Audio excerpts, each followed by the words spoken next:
Xo'sh, endi mening ishim bo'yicha yakuniy ko'rib chiqishga ketyapman va u yerda hal bo'ladi. O'qishim uchun to'lashadimi? Aniqrog'i, men uchun to'lashadimi yoki yo'q? Lekin yaxshilikka umid qilamiz. Ertalab uyg'onish odatdagidek emas, chunki asosan kechqurun yoki tun bo'yi ishlayman. Mana shunaqa hujjatlarning butun bir to'plamini o'zim bilan oldim. Yana bir dasta anketani to'ldirdim. Umuman olganda yakuniy suhbatga yoki to'g'rirog'i intervyuga ketyapman. Va nihoyat hozir biror narsa hal bo'ladi. Ko'p oylar davom etgan kutish. Mana bu meniki albatta yuzim. Endi nihoyat bularning hammasiga mantiqiy yakun bo'ladi. Mana shu amerikalik ma'muriy bino yaqin orada aynan shu yerda mening keyingi taqdirim hal bo'ladi. Hech bo'lmaganda mening immigrantlik yo'limni bu yerda ancha osonlashtiradi. Final uchun kirish juda mustahkam edi. Shunchaki ko'p ish qilishimdan oldin sizda vaqt bormi yoki qanday, shuni bilmoqchi edim. Albatta bu uzoq va zerikarli hikoya. Bu hujjatlar to'plami va bu byurokratik mashina va bu bir oydan ortiq, 2 oy emas, balki 3 oydan beri davom etmoqda. Lekin nimani kutgandingiz? Afsuski hech narsa osonlikcha kelmaydi. Va bundan tashqari bir talay anketalarni, turli tushunarsiz topshiriqlarni to'ldirishim kerak bo'ldi. Ingliz tilida rezyume tayyorladim. Umuman olganda, u yerda testlar, tekshiruvlar va har xil xatlar, qog'ozlar, hammasi cheksiz ko'p. Endi esa ustiga ustak yana bir topshiriq berishdi. Barcha avtomaktablarni aylanib chiqib, ularning o'qish narxlarini bilib kelishimni so'rashdi. Ya'ni bu xuddi tanlovdek bo'lishi uchun 3 ta avtomaktab variantini topishim kerak. Har biri o'z ma'lumotlarini, narxini beradi va keyin taklif etilgan variantlardan eng yaxshisini tanlab, uni Workforce'ga taqdim qilaman. Ular esa ko'rib chiqib, tanlovimni tasdiqlashadi. Aslida qaysi avtomaktabda o'qishimni allaqachon bilaman. Lekin shunga qaramay, aynan shu maktab eng yaxshi va eng zo'ri ekanini mehnat birjasiga yoki Workforce'ga isbotlashim kerak. Mana shunaqa. Hozir aynan shu ish bilan shug'ullanyapman. Avtomaktablarni aylanib yuribman. Qolaversa, bu yerda avtomaktablar unchalik ham kam emas ekan. Xullas, hozir hammasi qancha turishini bilib olamiz. Mana birinchi Trans 360. Ko'ryapsanmi, ular hatto harakatlanuvchi tarkibga ham ega, shunaqa desak ham bo'ladi. Mana o'quvchilar uchun bir oqli yarim tirkamalar bor. Yana yuk mashinalari, avtobuslar ham bor. Bu yerda nimalar yo'q deysiz? Avtomaktab esa odatdagidek qandaydir vagonchada joylashgan. Endi ikkinchi avtomaktab esa u allaqachon Portlandda joylashgan. Bu yerda ham o'zlarining mashinalari, asfaltlanmagan maydonchasi bor, ko'ryapsan. Xuddi shunday orqasida bitta oqli o'quvchi tirkamalari ham bor. Elite Trucks Show reklama kabi ko'rinadi, to'g'rimi? Umuman olganda, ular ham harakatlanuvchi tarkibga ega. Va mos ravishda mana u avtomaktab. Keling, ma'lumotlarni olamiz. Voy xudoyim, hozir shu avtomaktabda edim. Juda qiziq bo'ldi. U yerda egasi o'zi ham bor edi va u har xil usullarda ingliz tilida meni o'z maktabini tanlashimga ko'ndirishga harakat qildi. Maktabga kirganimda omad deb hujjatlarimni imzolashdi va xayrlashdi. Keyin u meni rag'batlantirib, bizning maktabni tanlang, yaxshi o'rgatamiz. Hamma narsa yangi va sifatli. Biz eng yaxshisimiz, dedi. Shunday qilib, u har tomonlama menga shu narsani tushuntirishga harakat qildi va aytishadi-ku, o'zining mana shu amerikalik xarizmasi bilan meni o'z tomoniga o'qtirishga, aynan ularning avtomaktabini tanlashimga harakat qildi. Ha, mana shu amerikalarga xos tirishqoqlik. Qiziq, egalarining o'zlari o'tirib, pul ishlashga motivatsiyasi bo'lsa, gap butunlay boshqacha bo'larkan. Bu o'sha amerikalarga xos shunchaki qilib qo'yish emas. Pulga motivatsiya bo'lsa, ularda ham darrov qiziqish uyg'onadi. Lekin baribir ingliz tilisiz juda yoqimsiz tuyg'u bo'larkan. Albatta, kimdir gapirsa, sen nimanidir qisman tushunasan, itdek bosh qimirlatib turasan, tushunasan, lekin gapira olmaysan. Voy, bu umuman miyani portlatadigan holat. Mana shunaqa holat. Gapim shuki, sen hech narsa ayta ham olmaysan, tushuntira ham olmaysan. Yana tabiiyki, u yerda odamni taxminan 60-70% tushunasan, qo'pol qilib aytganda. Voy, bu alohida bir tuyg'u, bolalar tilini bilmaydigan mamlakatda muhojir bo'lish. Yoki bilsang ham juda yomon bilasan. Agar immigratsiya qilmoqchi bo'lsangiz, til o'rganing, tilni o'rganing. Bu birinchi narsa. Ha, hamma aytadi, men ham shunday deyman. Tilni o'rganing. O'ylardimki, hammasi yo'lda hal bo'ladi. Ha, yo'lda bularning hammasi juda qiyin, deyarli imkonsiz. Va nihoyat mening top 3ligimda oxirgisi favoritim. Bu yerda u aynan bazada joylashgan, shunaqa. Bu yerda juda ko'p traklar bor. Ular bu avtomaktabga aloqasi yo'q, lekin ular shunchaki, tushunishimcha, shu yerda to'xtab turishadi. Umuman olganda, bu yerda o'rtacha kattalikdagi transport hubi bor. Shuning uchun mashinalar, yarim tirkamalar, traklar juda ko'p. Tushunishimcha, bu yerda shop ham bor. Mana u yerda men ham ko'rdim, traklar uchun moyka bor. Umuman olganda, bu yerda aftidan yuk mashina haydovchilari uchun barcha xizmatlar ko'rsatiladi. Bundan tashqari, tushunishimcha, hamma mashinalar bilan bog'liq ishlarni ham shu yerda qilishadi. Odamlar kelishadi, o'z mashinalarni shu yerda qoldirib, o'zlari reysga chiqishadi. Xullas, men ham uchala avtomaktabni aylanib chiqdim. Keling, o'qitish jarayoni qandayligini ko'ramiz. O'qish 4 hafta yoki 160 soat davom etadi. Bu Washington qoidalariga ko'ra. Keyingi qatorlarda esa yaqin kurslar sanalari berilgan. Endi esa eng qiziqarli qismga o'tamiz. Yana bu hammasi qancha turadi degan savolga. Agar birinchi avtomaktabga qarasak, umumiy narxi $6270 bo'ladi. Ikkinchi avtomaktab esa $6023.50. Qarang, qanday aniqlik. Va albatta 3-maktab ham bor. Bu yerda esa ko'rib turibsan, narxlar ajratilgan. Mexanik uzatmalar qutisi uchun $4000, avtomat uzatmalar qutisi uchun esa $3500. Bu yerda shunga mos ravishda yana qo'shimcha narsalar bor. Ya'ni bu qo'shimcha to'lovlar, yakuniy imtihon $425 va ilk kursi $28. Bu ilk kursi nima ekanini bilmayman. Yana $28 ham olishadi. Umuman olganda, oxirida 4000 ustiga shunga mos ravishda $425 va $28 qo'shiladi. Demak, ko'rinib turibdiki, mana shu maktab hammasidan arzonroq. Bu yerda ham rus tilida gaplashadiganlar ishlashadi, shunga mos ravishda. Umuman olganda, o'qish narxi, ko'ryapsan, 5800, 5350, 4000 va 3500. Bunga imtihon to'lovlari ham qo'shiladi. 470, 488, 425 va 28. Xo'sh, ortiqcha yoki minus to'lov hamma uchun bir xil. Xulosa qilib aytganda, siz til sertifikatingizni 4 hafta ichida olasiz. Iltimos, bu ma'lumot. Agar kimdir buni foydali deb bilsa, iltimos, kuzatib boring. Plus yoki minus narxlash aynan shu qatorda. Va natijada bilganingdek, Workforce yoki shunga o'xshash mehnat birjasi menga o'qishni to'liq to'lab berdi. Hozirgacha har oy $1000 stipendiya ham to'lab kelmoqda. Mana men aynan shu maktabga keldim. O'qish uchun hamma sharoit bor, lekin afsuski, o'qitishning o'zi deyarli yo'q. Xullas, bir piyola qahva va mana shu konfetlar bilan to'ymasliging aniq. Bu yerga o'qish uchun kelasiz.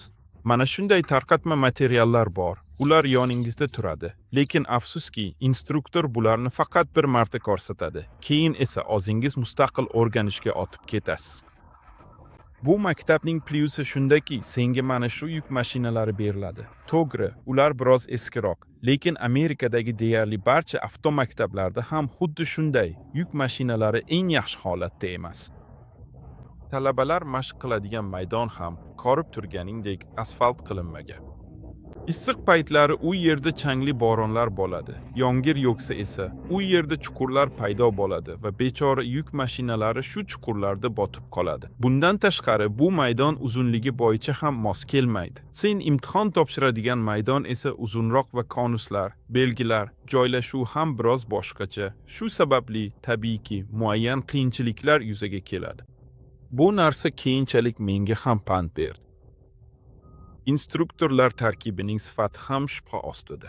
Ya'ni kimdir motivatsiyali bo'lsa, yaxshi o'rgatadi, lekin kimdir shunchaki kelib, soatini o'tkazib, pulini olish uchun o'tiradi. Shuningdek, men o'qiyotgan paytimda o'quv dasturi o'zgarayotgan edi. Holbuki, xuddi shu dastur bo'yicha Alborning o'zida 1 yil davomida o'qitishgan.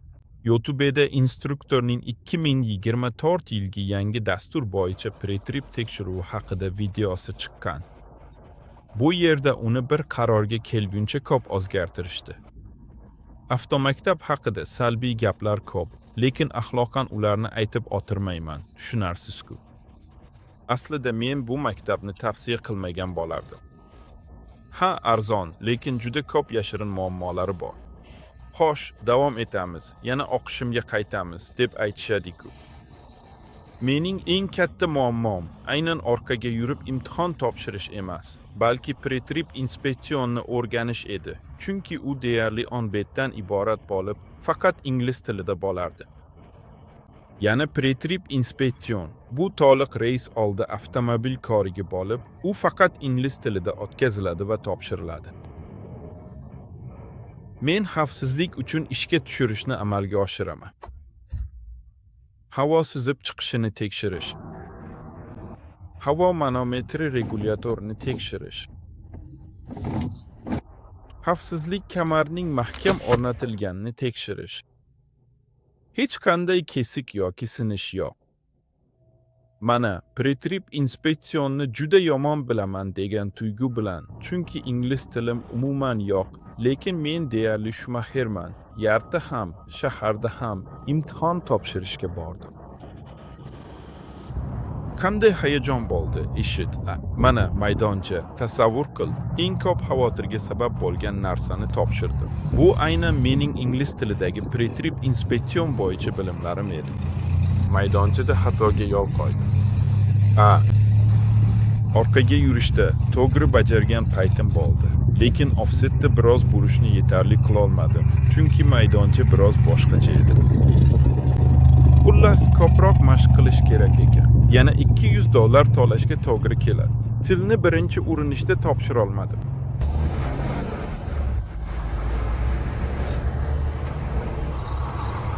Mana qiziqarli voqea. Bu yerda hammasi menga qora to'g'ri chiqyapti, xuddi Feng Shuidek. Haydaymiz, oynalardan qarab boramiz. Bu men sekin haydayapman. Telefon bilan albatta bir qo'lda unchalik qulay emas, lekin baribir hammasini chiroyli qilib joylashtirasan va orqaga yurib borasan. Avvalroq aytishadi-ku, shunchaki o'z tajribamga tayanib burardim, lekin bu safar maydoncha butunlay boshqacha ekan. Endi esa asosan hammasini matematik sxemalarga moslashtirishimga to'g'ri kelmoqda. Mana shu joygacha yetib kelamiz. Aytgancha qiziq bo'lib qoldi. Klachda sinab ko'rishga qaror qildim. Axir hamma aytadi-ku, 2 marta bosish, u yoq bu yoq qiyin deb. Xo'sh, endi 6-chiga qaraymiz. Shartda tiqib yubordik, bas, ketdik-da. Bu yerda to'g'risi maydonchada. Bu tushunarli gap, shaharda biroz qiynalish kerak, lekin umuman olganda mexanika. Kimki Jigulida mexanikada haydagan bo'lsa, bu Volvo uchun ertakdek gap. Yoki kimdir 52 yoki 53 gazonda haydagan bo'lsa ham, bu ham ertak. Ha, eslayman, Kamazda ham unchalik zo'r emas edi. Bu yerda esa, voy, klyuch, avtomat. Agar traktor yaxshi bo'lsa, umuman olganda muammo bo'lmaydi.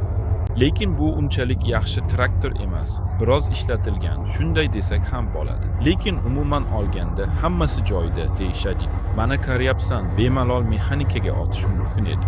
Birinchi marta o'tirdim, mexanikani haydamagan. Imkon bo'lganda urinib ko'ray dedim. Shu maktabda o'qisang, qayta topshirishda harakat qilib, talabchan bo'lish kerak. Mana, xususan, birinchi safar imtihondan o'tolmadim. Bu 28-oktyabr edi. Agar men ularga murojaat qilmaganimda va deyarli har kuni u yerga borib, "Menga bering, menga bering, menga imtihon uchrashuvni bering" deb so'ramasam edi. Va ular buni menga faqat 18-noyabr kuni berishdi. Tasavvur qilinga, qayta imtihonga yozilish uchun 20 kun kutishga to'g'ri keladi. Bundan tashqari, ba'zi odamlarga deyarli har 3-kunda buyurilgan. Xo'sh, shunga qora kim bilan qiziqish bor? Va bu munosabat albatta umuman olganda shunchaki jirkanchdir. Kamtarona yurib, jim turgan bechora meksikaliklar bir oy davomida kutishdi va uchrashuv bo'lmadi. Biroz erta yetib keldi. Hali 7:26. Menga esa 8:15 ga kerak. Hech qisi yo'q, vaqt bor, aytishadi-ku, biroz o'tirib, hayot haqida o'ylab, yo'ldan keyin dam olish mumkin. Lekin afsuski, hozir imtihonim oldidan qanchalik yaxshi dam olaman, bilmasdim. Mana shu bolalar esa yuk tashish bozorini buzayotganlar, narxlarni tushirib, demping qilayotganlar. Logbokni aylantirishadi, ko'p yurishadi va bu hayotdan ko'p narsa xohlamaydilar. Shuning uchun Kanadada ular yuk tashish bozorini allaqachon oldirishgan. Mana ko'ryapsanmi, asta-sekin Amerikaga ham yetib kelishyapti. Yaxshiki, hozir yomg'ir yog'mayapti. Aslida kuchli yomg'ir bo'ladi deb va'da qilishgandi. Lekin bugun ancha sovuq. Bugun atigi 8 daraja issiqlik. Ana u yerda ham imtihon oluvchi yuribdi. Anavi yigitni so'roq qilyapti. U yerdagi 2 kishidan biri bo'lajak imtihon oluvchim bo'lsa kerak. Menda biroz uzunroq tarix bor, lekin umuman olganda muammo emas. Birinchi safar imtihonni topshira olmadim. Mana hozir 2-marta, 2-urinishim. Gap shundaki, 2-marta imtihon topshirayotganingda emas. Gap shundaki, pul yo'qotasan, chunki imtihonni qayta topshirish $180 turadi. Bundan tashqari yo'lga ham vaqt ketadi. Bu yerga kelib ketish uchun bir tomonga 2 soatdan ko'proq vaqt sarflanadi. Yoqilgiga ham pul sarflaysan. Shu yerga kelganing uchun yana pul ketadi. Chunki bu kunni yo'qotasan. Bu yerga kelganingdan keyin aniq ishlashga ham vaqt topa olmaysan. Eng asosiysi, o'z vaqtingni sarflaysan, chunki imtihonlarni belgilash oraligida. Masalan, birinchi imtihonim 28-kuni bo'lgan. Bugun esa deyarli 18, yana orada voy, 20 kun o'tibdi. 20 kun keyingi qayta topshirishni kutdim. Va sabab aslida aynan avtomaktabda yoki dolda, ya'ni mana shu litsenziyalangan tashkilotda imtihonni qabul qiladigan joyda. Men albatta bilmayman, lekin shuncha kutish albatta bu juda ham haddan oshganga. Mana shu omillar yigindisi esa aniqrog'i qo'shimcha stress, kutish, noaniqlikni yanada oshiradi. Mana men yana bir bor 2-marta keldim va hozir umid qilamanki topshiraman. Endi esa mana shu ajoyib manevrlarni bajarishim kerak bo'ladi. Manevr birinchi raqamli bo'ladi. Men u yerdan, yashil fishkalardan shu yerga kelib, oldi tomonim bilan mana shu 2 fishka orasiga to'xtashim kerak. Bamper shu yerda bo'lishi kerak. Keyin u yoqdagi yashil fishkalargacha yetib boraman va yashil fishkalardan to'liq orqaga harakat qilib, oldi tomonim bilan uzoqdagi yashil fishkalardan tashqariga chiqib ketishim kerak. Mashq raqam 2, aniqrog'i, endi 3 bo'lyapti. Chunki birinchi bu yerga kelish, ikkinchisi fishkalargacha borib orqaga qaytish. Uchinchisi men o'sha yashil fishkalardan shu yerga kelib, mana shu qoshni qatordan otib, oxirigacha o'sha fishkalargacha boraman va orqaga harakat qilib, shu yerga burilib chiqaman. Lekin avval pre-trip inspeksion, ya'ni sen kelganingda avtomobilning tuzilishini ko'rsatib berasan. Albatta, bularning hammasi ingliz tilida bo'ladi. Umuman olganda bu oldindan yo'lga chiqishdan oldingi ko'rik. Sen, demak, tormozlarni qanday qilib siz sizib chiqishlarni tekshirishingni va boshqa narsalarni ko'rsatasan. Keyin esa mos ravishda trakda nima qayerda joylashganini, yog' darajasini, barcha suyuqliklar darajasini, chiroqlarni qanday tekshirishni tushuntirasan va bularning hammasi ingliz tilida bo'ladi. Lekin chunki men pretrip inspeksionni o'tgan safar allaqachon topshirganman. Endi menga faqat shu qismini topshirish qolgan. Buni qilaman deb umid qilaman. Mana shu maydonchani va shahar chiqishini topshirib olishim kerak. Albatta, agar instruktor biron bir mayda-chuyda narsada ushlab qolmasa. Mana shu yerda hammasi boshlandi. Sen albatta aytasan, bu shunchaki tasodif. Lekin yo'q, men bunday deb o'ylamayman. Mana haqiqatan ham faqat sokin ishlar. Hozir yaqinlashdi, gaplashdi va oxirida aytdiki, maktab olib kelgan yuk mashinasining sug'urtasi muddati o'tib ketgan ekan. Endi avtomaktabga qo'ng'iroq qilib, ularda bu sug'urta bo'lmayoqligini aniqlash kerak. Agar bo'lsa, ular uni onlayn yuborishlari kerak bo'ladi. Aks holda 2 soatim bekor ketadi. Muammoni hal qilish kerak. Boshqa amerikaliklardek hech narsani tushunmayapman. Ular kelib mashinada o'tirishdi. Avtomaktab direktoriga qo'ng'iroq qildim. Sug'urta yuborildi. Imtixonim soat 8:15 da edi. Sug'urta soat 9 ga yaqinroq keldi. Xo'sh deb o'yladim. Alo, imtihon topshirishga ketyapman. Bu janjallar nima uchun kerak? Daflar bilan shunday raqs. Jin ursin, bu hatto imtihon ham emas, shunchaki qandaydir stressli axlat. Natijada endi yuk mashinasida kalitlar yo'q. Xudo haqqi. Kalitsiz qanday qilib ijaraga olaman? Bo'lishi mumkin emas. Umuman olganda bunday harakat. Xo'sh, agar to'liq tartibsizlik bo'lmasa, buni yana nima deb atash mumkin? Men bu bema'nilikdan butunlay hayratda qoldim. Aytishlaricha, tong otmasdan oldin mashina haydab borasiz, yetib borasiz va endi kalitlar yo'q, aniqrog'i, endi sug'urta yo'q, endi kalitlar yo'q. Bu ibora shunday, chokib ketgan odam sifatida omadli, shunday emasmi? Mening holatimda aynan shunday bo'ladi. Bu shunchaki dahshatku. Qara, bu mutlaqo tentaklik. Qanday qilib shunaqa bo'lishi mumkin? Mana qancha vaqt ketdi, mana men aytayotgan amerikaliklarning beparvoligi shuda. Mana shu video haqida gap, mana shu xolos, faqat his-tuyg'ular. Endi appointmentni qayta belgilashsa, yana 2 hafta kutish kerak bo'ladi. Mana menda appointment soat 8:15 ga belgilangan. Hozir esa soat 9:06. To'g'risini aytganda, men appointmentimni deyarli 1 soatga boy berdim. Hozir ular kalitlarni, nimadir asboblarni olib kelishadi. Agar ular bu yuk mashinasini ishga tushira olishsa, hammasi instruktorga bog'liq bo'ladi. U esa bor, yo'qol deb aytishi mumkin. Mana hammasi shu. Men qaytib ketaman. Men endi tamom bo'ldim. Hozir umid qilaman o'tib ketadi. Soat 10 bo'lsa ham. Kalitlarni keltirib mashinani ot oldirishdi. Xo'sh, ketdik. Umid qilamanki, meni qabul qilishadi va qaytarib yuborishmaydi. Xo'sh, o'tiribmiz. Mister imtihon oluvchini kutyapmiz. Hozir o'rindiqlarni sozlash, rulni sozlash kerak va imtihon topshiramiz. Bu albatta nervlarni charchatadi. U aytayapti, hozir sening appointmenting emas, hozir navbatdagi odamning appointmenti. Men bitta odamni allaqachon kutib bo'ldim. Endi esa tabiiyki boshqa odamni qabul qilyapti. Yondashdim. U esa dedi, "Yo'q, uzr, aka, lekin sening navbating o'tib ketdi. Kut, hozir boshqa talabani olib chiqamiz. Keyin, ehtimol, senga ham navbat keladi." Xullas, ochlik ham sezilyapti. Vaqt deyarli soat 11 bo'ldi. Men esa soat 5 da chiqqanman. Bu allaqachon 6 soat bo'ldi.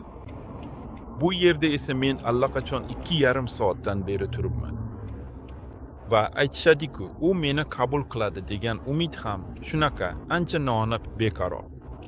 Lekin orqaga qaytging ham kelmaydi. Aytishadi-ku, chunki mana senga stresslar, to'g'rimi? Mana shu stresslarga qo'shimcha qilib, endi mana bu bosh og'riq ham qo'shildi. Bu albatta dahshat. Baxt. Barcha qiynalishlarimga qaramay, instruktor baribir menga e'tibor qildi va meni qabul qildi. Lekin deyarli soat 3 da qabul qildi. Qarachi kun umuman telbalarcha boshlangan edi. Bo'ldi. Qayerda kamera? Bas. Hammasi Amerikada yana bir trak haydovchisi ko'paydi. Charchadim, shaharda mashina haydadim. Turli tentakchiliklar bo'ldi, lekin topshirdim. Hammasi shu. Kun telbalarcha boshlangan edi, lekin oxiri shunchaki zor bo'ldi. Mana shunday sermazmun va qiziqarli tarzda men komersial driver litsensi, ana shunday yuk mashinalarini boshqarish uchun huquq olish imtihonini topshirdim. Va o'qishim boshida rasmda ko'rsatganimdek, endi 4 hafta emas, appointmentlarni belgilash bilan butunlay 8 hafta davom etdi. Shuning uchun agar trak haydashni o'rganmoqchi bo'lsang, ko'proq pul tayyorlab qo'y. Toblaru dalalardan ko'k traktor bizga qarab kelmoqda. Pripyatda nimadir qo'shiq aytib turibdi. Qani bolajon, harakat qilib ko'rchi, topa olasanmi? Kim yuk mashinasini haydab kelyapti?